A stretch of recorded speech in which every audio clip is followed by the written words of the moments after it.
Aquí hay poco que decir. Esto es historia. Esto es el año 86, puro y duro, en su máximo esplendor. Tony Scott, por cierto, es el hermano de Ridley Scott, que es el director de Gladiator, entre otras. Y esta película tiene una cosa genial. En el año 86, cuando salió, bueno, aparte de la banda sonora, ya sabéis todo lo que ocurre, que de hecho tenéis la historia en la canción. Ray-Ban tuvo que quintuplicar su producción de gafas porque el look de la Ray-Ban de piloto, la cazadora de aviador y tal, el gasto se disparó, o sea, el consumo fue exorbitado. Esta película ya catapultó a Tom Cruise a donde merecía más que de sobra y fue un éxito en taquilla. En el año 86 fue líder absoluto de taquilla.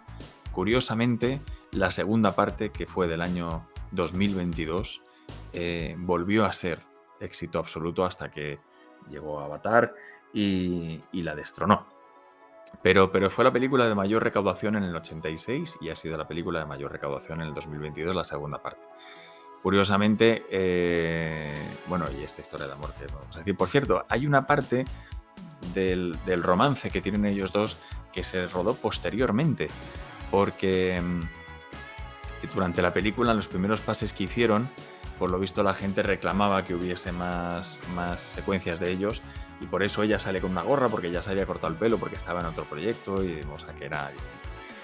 Otra película que para mí es súper especial, Asalto en la pequeña China, que es como se denomina aquí, es una película de John Carpenter, es una película completamente surrealista. El actor, el protagonista fue Kurt Russell, que ya había hecho varias cosas con John Carpenter y de hecho había hecho dos, creo que la de Rescate en Nueva York y La Cosa.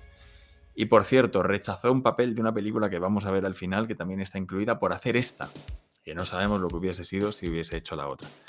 Pero esta película es genial. Él es un camionero que de vez en cuando juega al mahjong, que es como el dominó chino, apuesta y gana dinero, y de pronto aquí se ve envuelto en una historia completamente paranormal, en mitad de Chinatown. Por cierto, no sé si reconocéis a la actriz, que efectivamente es Samantha de Sexo en Nueva York, y la película está llena de momentos surrealistas, con un villano espectacular como es Lopan, que es este, que es genial, y toda la película es a cada cual y a cada momento más surrealista. De verdad, o sea, desde que empieza. Pero es una película con mucho sabor de los 80. La banda sonora es una mezcla de sintetizadores y de ruidos y de músicas. Es genial. A mí es una película que me resulta muy divertida y la verdad es que me encanta, pero es muy loca, no tiene ni pies ni cabeza. O sea, mezcla un poco de todo: misticismo, aventura, humor, acción, Lopan. O sea, es muy curiosa, de verdad, muy recomendable. Para mí, de luego, película muy recomendable. He intentado cortar las partes un poco más desagradables de esta película porque las hay y muchas. Pero La Mosca para mí es una película genial. Por cierto, esta película, que yo no sé cuántos lo sabréis, pero está inspirada en un relato de George Landleman, se llama, que es un relato corto que se publicó en la revista Playboy. Y de ese relato corto se extrajeron estas dos películas, que tienen una segunda parte no tan buena como la primera, pero sí, pero bueno. Es de David Cronenberg y Jeff Goldblum, que aquí está genial. Ya de hecho, si le veis los gestos desde el principio de la película, son muy curiosos. Luego Jurassic Park hizo que lo amáramos un poco más y que le perdiéramos la cosilla que le habíamos cogido en esta película. Pero la historia, él hace de el científico, Seth Brandler, que además el nombre es muy curioso porque hay un momento de la película en el que cuando todo empieza a cambiar, la máquina no le reconoce. La historia es que él es un científico que está trabajando con unas máquinas, que son estas, que se llamaban telepods, para teletransportar. O sea, empezaba a trabajar un poco ya con el concepto de la teletransportación. Estas máquinas, que tienen un diseño tan curioso, están basadas en los cilindros de una moto que tenía Cronenberg, porque no era capaz de inventarse nada y se basó en el cilindro de la moto, que era una Ducati, creo. Y entonces, durante toda la película, él está trabajando con diferentes cosas hasta que al final, harto de frutas, harto de cosas, incluso llega a meter, creo que era un mono. Hay metraje que se eliminó por desagradable, porque en los pases la gente en el cine no soportaba. Y entonces, bueno, pues al final decide meterse él, con el inconveniente de que a su vez se mete una mosca, y entonces, claro, hay como una especie de fusión genética, y el resultado, pues durante toda la película empieza a cambiar. Esto es el mono, que son las primeras pruebas, y esta es un poco la secuencia más icónica de la película, que se le ve a él dentro con la mosca, con la que se realiza el viaje y por ende un poco la fusión de ambos, ¿no? La película es muy desagradable. Tiene secuencias de verdad muy desagradables. Yo lo digo porque es así. Muy, muy, muy desagradables. Pero bueno, es una película de ciencia ficción que yo creo que merece la pena ver, o por lo menos yo es una película que vería. Y terminamos por lo alto. Esta es la película que Kurt Russell rechazó, que luego aceptó el papel Christopher Lambert, por hacerla de Asalto en la Pequeña China.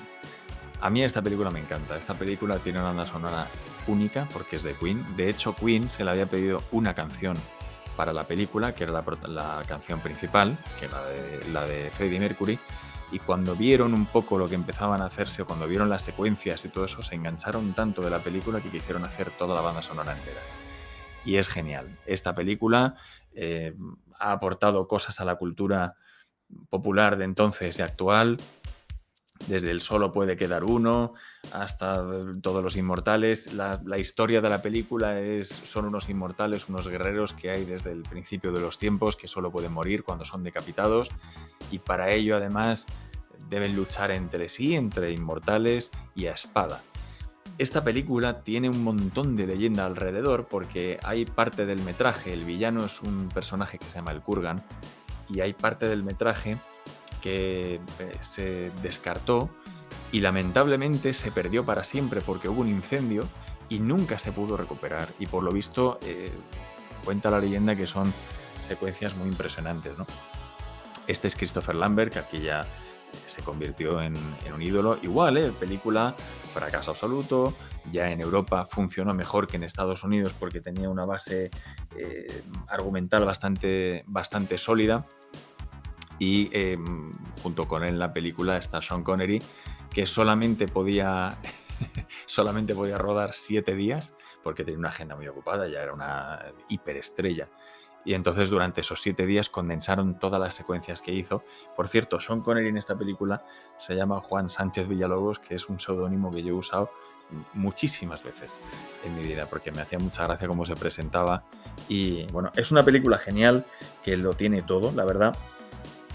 Insisto, tiene una muy buena acción, tiene un buen reparto, tiene una banda sonora espectacular y es una película de acción con una trama que a mí me encanta, cómo van hilando y cómo van mezclando. Pero insisto, todo esto que estamos viendo, pues habrá mucha gente que a día de hoy le parezca de broma o no le guste nada, pero hay que trasladarse pues al momento en el que estamos.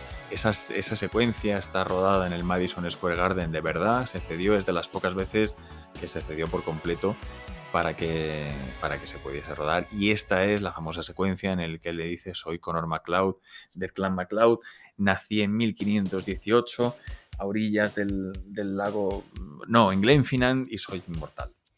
Y bueno, pues insisto, es una película totalmente icónica para mí, imprescindible.